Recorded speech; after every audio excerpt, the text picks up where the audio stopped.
بسم اللہ الرحمن الرحیم۔ آج کل اکثر لوگ یہ کہتے ہوئے پائے جاتے ہیں کہ موجودہ دور مادی ترقی کا دور ہے۔ یہ بات بالکل ٹھیک ہے کہ موجودہ دور مادہ پرستی کا دور ہے۔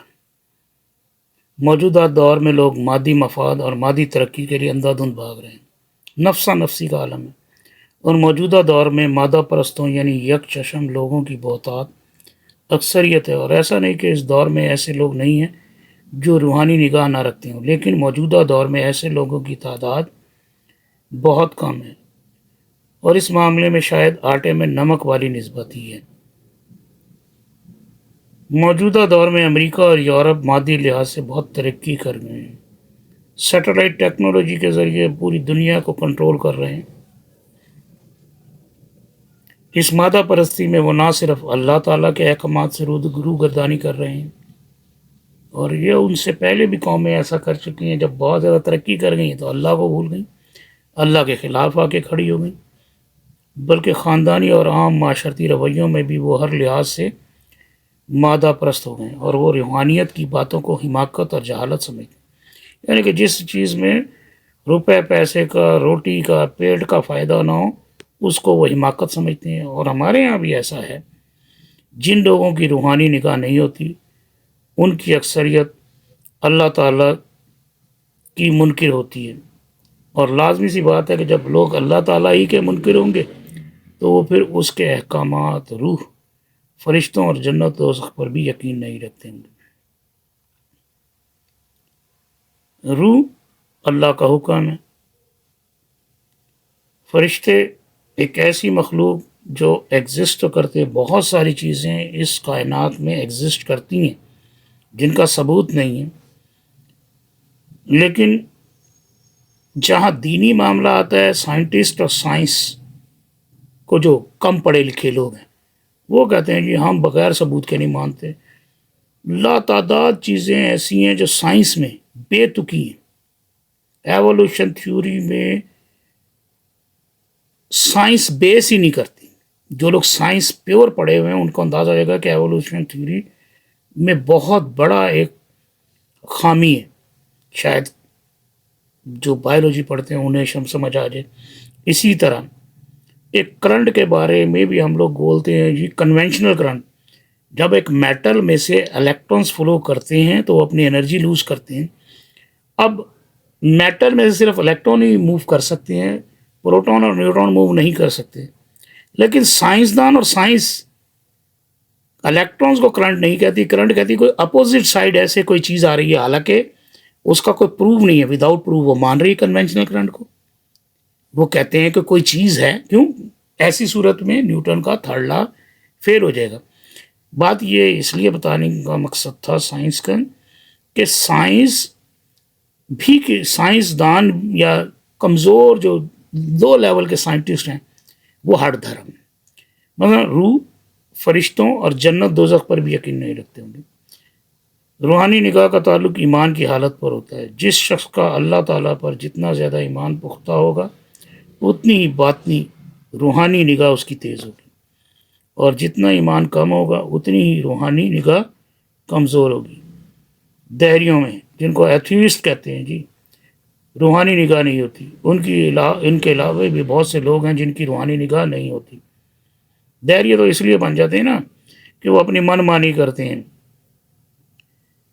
اچھا، جانوروں کی طرح بھی زندگی نہیں گزارتے مذہبی اصولوں، اپنی فیملی کو بھی اسی طرح گزارواتے ہیں۔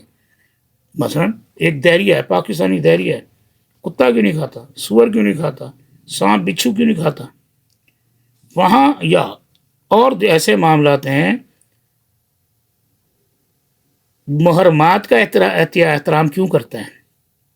وہ صرف یہ کہ دوسرے کی بہن بیٹی کے معاملے میں وہ دہریے بن جاتے ہیں، دوسروں کو الو بنانے کے لیے۔ بہرحال ان کی صرف ایک ہی آنکھ ہوتی ہے جو صرف مادی اشیاء کو دیکھتی، روپیہ پیسہ کما لینا، اچھی ملازمت اور شہرت حاصل کرنا، دنیا میں عیش و عشرت والی زندگی کا حصول اور اپنی خواہشات کے مطابق زندگی پا لینا ہی ان کی نگاہ میں کامیابی ہوتی ہے۔ تو حرام ذرائع سے ہی کمائیں، ان کے نزدیک گناہ، ثواب اور نیکی بدی لا حاصل چیزیں ہیں۔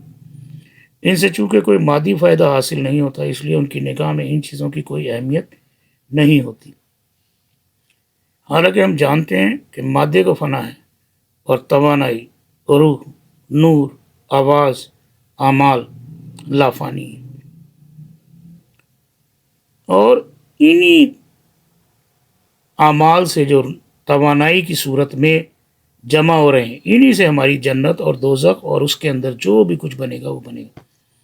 ہم جو کچھ عمل کرتے ہیں وہ فنا نہیں ہوتے، ہم اللہ تعالیٰ کا جو ورد کرتے ہیں اور نیکیاں کرتے ہیں، یہ سب غیر مادی توانائی پر مبنی عمل ہیں، جو توانائی کی صورت میں فضا میں یا تو موجود رہتے ہیں یا پھر ارد گرد کی اشیاء میں یا بلیک باڈیز میں جذب ہو جاتے ہیں۔ اب جو لوگ صرف اس دنیا کے پیچھے بھاگ رہے ہیں، کتنا عرصہ جی لیں گے؟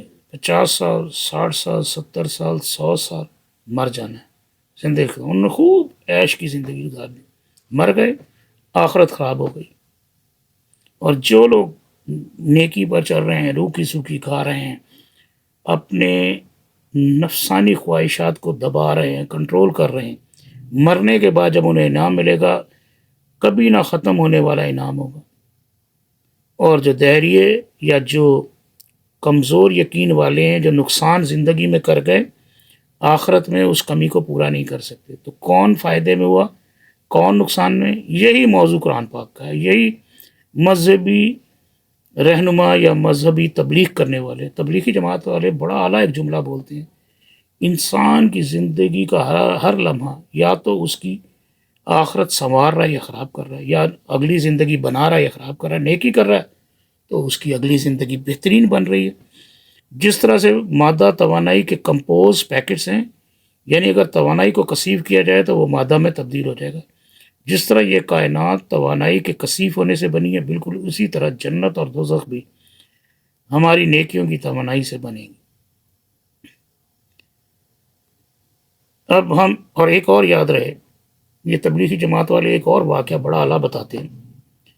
وہ کہتے ہیں کہ اگر ایک پرندہ ایک ایک دانہ ڈالتا رہے اور زمین اور آسمان کے درمیان میں خلا کو بھرتا رہے، ایک وقت آئے گا اگر وہ دانہ ڈالتا رہے، زمین اور آسمان کے درمیان خلا بھر جائے گا، لیکن آخرت کی زندگی اس سے بھی بڑی ہے، کبھی نہ ختم ہونے والی۔ تو ہم اس کے لیے کیوں نہیں کوشش کریں؟ ٹھیک ہے، ہماری ضرورتیں ہیں، بھوک لگتی ہے، ہماری اور ضرورتیں ہیں، ہم نے ان ضرورتوں کو پورا کرنا ہے، لیکن اس کے لیے ہم نے جانوروں جیسی زندگی نہیں، اعلیٰ انسانوں جیسی زندگی گزارنی۔ اب ہم اسی معاملے میں کی مماثلت کا جائزہ امریکہ، یورپ اور اس کے اتحادیوں سے متعلق دیتے ہیں۔ آج یہ ممالک بہت زیادہ ترقی کر گئے ہیں، اور اس ترقی کی وجہ سے ان میں فرعونیت آ گئی ہے۔ وہاں پر اکثریت خدا کے، اللہ تعالیٰ کے وجود کی منکر ہے۔ خدا سے زیادہ بہتر، خدا بھی لفظ ٹھیک ہے لیکن اللہ تعالیٰ بہترین لفظ ہے اس کی ذات کے لیے۔ وہاں پر اکثریت اللہ تعالیٰ کے وجود کی منکر ہے۔ ان ممالک کے قوانین شریعت خداوندی سے متصادم ہے نا، شراب، جوا اور ہم جنس پرستی جیسے غیر شرعی عملوں کو قانونی طور پر جائز قرار دیا گیا۔ قانون جتنے اسلامی ملک ہیں ان میں کسی میں قانوناً جائز نہیں۔ بہت سارے لوگ یہ بےہودگیاں، برائیاں کرتے ہوں گے، چوری چھپے شراب بھی پیتے ہیں اور بدکاریاں ہوتی ہیں، لیکن قانوناً اجازت نہیں ہے۔ قوم لوط کو ہم جنس پرستی کی سزا کے طور پر تباہ و برباد کر دیا گیا۔ صدوم اور عمورہ دو شہر تھے، وہ تباہ و برباد ہو گئے۔ اسی طرح بابل جو بدکاری کا اڈا تھا، یہ بائبل کے الفاظ ہیں، وہ تباہ ہو گیا۔ لیکن آج گو کہ وہ یہودیت اور عیسائیت کے دعوے دار ہیں، یعنی کہ ہم جو سمجھ رہے ہیں نا امریکہ اور یورپ یا اور جتنے ممالک ہیں وہ یہودیت یا عیسائیت کی بنیاد پر ہیں، نہیں، ایسا نہیں ہے۔ جو لوگ وہاں پر یہودیت اور عیسائیت پر چل رہے ہیں وہ بھی ان کو پسند نہیں کرتے۔ اس کی مثال وہ ایک پمفلٹ ہے جو سائیون کا مجھے ملا تھا، جس کے میں پہلے بھی ذکر کر آیا ہوں۔ کرسچنز بھی امریکہ اور UN اور ان لوگوں کو، یورپین ممالک کو دجال ہی کہتے ہیں، اس کے پمفلٹ کے مطابق۔ وہ پمفلٹ میرے سے کھو گیا کہیں۔ اچھا جی، گو کہ وہ یہودیت اور عیسائیت کے دعوے دار ہیں، اس کے باوجود وہاں کے قانون میں ہم جنس پرستی کو جائز قرار دیا جا چکا ہے۔ حالانکہ توریت اور بائبل میں ہم جنس پرستی اور زنا دونوں کی سزا سنسار کرنا رکھی گئی۔ آج ان معاشروں میں نہ صرف زنا کو قانونی حیثیت دے دی گئی ہے بلکہ قانون دو مرد آپس میں شادی کر سکتے ہیں۔ کیسا مذہق خیز قانون ہے! جانور ہیں، انسان اشرف المخلوقات ہے، اس سے اچھائی برائی کی تمیز ہے، جو جانور ہے اسے تمیز نہیں ہے۔ اور اسی طرح سے دو عورتیں بھی آپس میں شادی کر کے رہ سکتی ہیں۔ نہ صرف یہ قوانین بلکہ اور بھی کئی ایسے قوانین ہیں جو توریت اور بائبل کے قوانین سے متصادم ہیں۔ اور میں حیران یہ ہو رہا ہوں جو وہاں پر پوپ اور پادری ہیں وہ انہیں سپورٹ کر رہے ہیں، وہ تنقید نہیں کرتے۔ حضرت عیسیٰ علیہ السلام جتنے نبی آئے وہ ہمیشہ بدی پر تنقید کرتے رہے، اسی لیے تو لوگ ان پر تشدد کرتے تھے، ان کو پتھر مارتے تھے۔ حضرت نوح علیہ السلام کو شرک پر پتھر مارتے تھے، لیکن پوپ پادریوں نے کیا کیا ہوا ہے؟ حضرت عیسیٰ علیہ السلام کا مجسمہ، حضرت مریم علیہ السلام کا مجسمہ بنا کے لگایا ہوا ہے، اسٹیچو بنائے ہوئے ہیں۔ گو کہ خرابیاں اور برائیاں اسلامی ممالک میں بھی ہیں، لیکن کوئی فرد انفرادی گناہ کرتا ہے تو یہ ایک الگ معاملہ ہے۔ کسی بھی اسلامی ملک میں کسی غیر شرعی کام کو جس کی حد مقرر و قانوناً جائز قرار نہیں دیا گیا، اگر ہے تو اس پہ بھی لوگ اعتراض کرتے ہیں۔ آج ان ممالک میں عیش پرستی عام ہے، یورپ اور امریکہ۔ عبادات کو ان لوگوں نے ترک کر دیا، اب تو وہ گرجوں میں جاتے ہیں نہیں، گرجے بیچ رہے ہیں، اور یہ اللہ کا فضل ہے انہی گرجوں پہ اب مسجدیں بن رہی ہیں۔ میں ہالینڈ میں رہا ہوں، ہالینڈ میں گرجوں میں مسجدیں بنی ہوئی ہیں جی، گرجے انہوں نے خریدے ٹھیک ہے، ہم نے مسجد بنا لی، اور ان کے طرز زندگی میں روحانیت تو بالکل ہی مفقود ہو گئی ہے، اور صرف مادہ پرستی رہ گئی ہے۔ بس ان کا طرز زندگی ہے کھاؤ پیو اور عیش کرو، اور کھانے پینے کے بعد بھی سکون نہیں ملتا، خودکشی کرتے تھے۔ بڑے بڑے امیر لوگ، ارب پتی لوگ خودکشی کر لی، پاگل۔ وہی پیسہ لوگوں کو بانٹ کر خود بھی کھاتے، ان کی خوشیوں میں خوش ہوتے تو سکون میں رہتے۔ یہی اسلام کا اور یہی دین کا اصول ہے۔ موجودہ دور کو ہم مادہ پرستی کا دور کہہ سکتے ہیں، اور اس مادہ پرستی میں سب سے آگے امریکی ہیں، اور پھر ان کے بعد مغربی یورپین آتے ہیں۔ ان کے اپنائے ہوئے طور طریقے، ان کا طرز زندگی اور جو فیشن چل رہے ہوتے ہیں، پوری دنیا ان کو اپناتی ہے اور ان کے طور طریقوں کی اندھا دھند پیروی کرتی ہے۔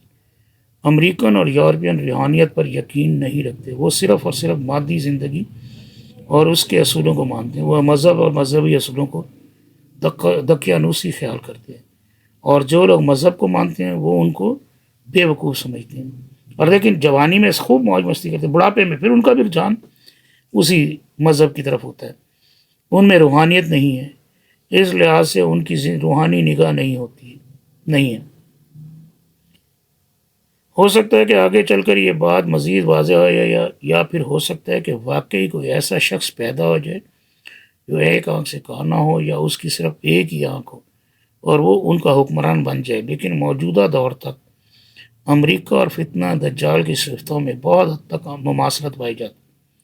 یہ بھی ہو سکتا ہے کہ امریکہ کا فتنہ اور دجال کا فتنہ دو مختلف فتنے ہوں، لیکن اگر موجودہ دور یا امریکہ کے دور میں فتنہ دجال کا ظہور ہو تو ہو سکتا ہے کہ دجال اور امریکہ متحد ہو جائیں، کیونکہ بدی کی طاقتیں اکٹھی ہوتی ہیں، اور یہ لازمی سا امر ہے کہ برے اور بدماش لوگ، بدکار لوگ، بد لوگ اکثر برائی پر متفق ہو جاتے ہیں، کیونکہ ان کے نظریات اور مفادات ایک ہی ہوتے ہیں۔ اگر ہم مادی اور روحانی نگاہ کے حساب سے دیکھیں تو موجودہ دور میں امریکہ اور اس کے اتحادی یک چشم ہیں اور بہت ظلم کر چکے ہیں، اور مجھے لگ رہا ہے کہ بس نزدیک، یا مجھے کیا بہت سارے لوگوں کو لگ رہا ہے کہ جتنا ظلم اس وقت ہو رہا ہے نا اسرائیل میں، ہسپتالوں پر بمبارڈمنٹ ہو رہی ہے، بچے شہید ہو رہے ہیں، عورتیں شہید ہو رہی ہیں، بوڑھی عورتوں کو، وہ کیا ہے یار، مجھے تو نام بھی بھول گیا اس کا، انتونیو گوتاریس، اقوام متحدہ کا ہیڈ ہے، وہ اسرائیل کی منتیں کر رہے ہیں۔ میں پہلے بھی کہہ چکا ہوں، یہی کوئی اسلامی ملک ہوتا دہشت گرد کر کے اس کا بائیکاٹ کرتے، پہلے تو اول تو حملہ کرتے، اگر حملہ نہیں کر پاتے تو اس کا بائیکاٹ کرتے، اس کا معاشی مقاطعہ کرتے، اس کے کاروبار، اس کی دوائیاں، اس کی سپلائی لائن بند کر دیتے. لیکن اسرائیل کو تو بلکہ الٹا سپورٹ کر رہے ہیں. ابھی جو میرے پاس اطلاع آئی ہے، اب مجھے نہیں تصدیق نہیں ہو پائی، کہ امریکہ نے سعودی عرب سے کہا کہ یمن پر اٹیک کر دے. یہ اللہ کا فضل ہے، ان لوگوں نے اٹیک نہیں کیا. بہت اچھا فیصلہ اگر انہوں نے یہ کیا. اگر وہ یہ کرتے تو ذلت ہی تھی ان کے نصیب میں. تو میں پیچھے ایران کے بارے میں جو لکھا ہے، میں یہ نہیں کہہ رہا کہ اس وقت وہ مدد کر رہا ہے یا نہیں کر رہا. اللہ کرے کہ وہ کر رہا ہو، اچھی بات ہے، مسلمانوں کو متحد ہونا چاہیے. لیکن جس وقت عراق پر اٹیک تھا، اس وقت کی جو میرے پاس رپورٹس ہیں، اگر وہ غلط ہیں اللہ سے میں معافی چاہوں گا، کسی کی دل آزاری مقصد نہیں ہے، لیکن اس وقت کی جو انفارمیشن ہے، کونڈولیزا رائس کا جو بیان ہے، اس وقت ایران نے ان کی مدد کی.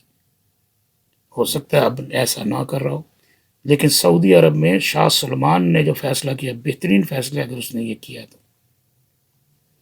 ہاں یہ ہے کہ ایک چانس سننے میں جو حدیثوں میں ہے کہ ایک بادشاہ قتل ہوگا، اللہ خیر کرے، تو اس کے بعد امام مہدی کا ظہور ہوگا. اللہ جانتا ہے جی، یہ تو ہم تو اندازے ہی کر رہے ہیں، بہت سارے لوگ اندازے کر رہے ہیں. یہ مضمون میں نے بہت پہلے کا لکھا ہوا ہے. یہ تو اب سچویشن ایسی آ گئی تو اس کو میں زیادہ میں کتاب کی صورت میں تھا تو اسے ریکارڈ کراتا جا رہا ہوں.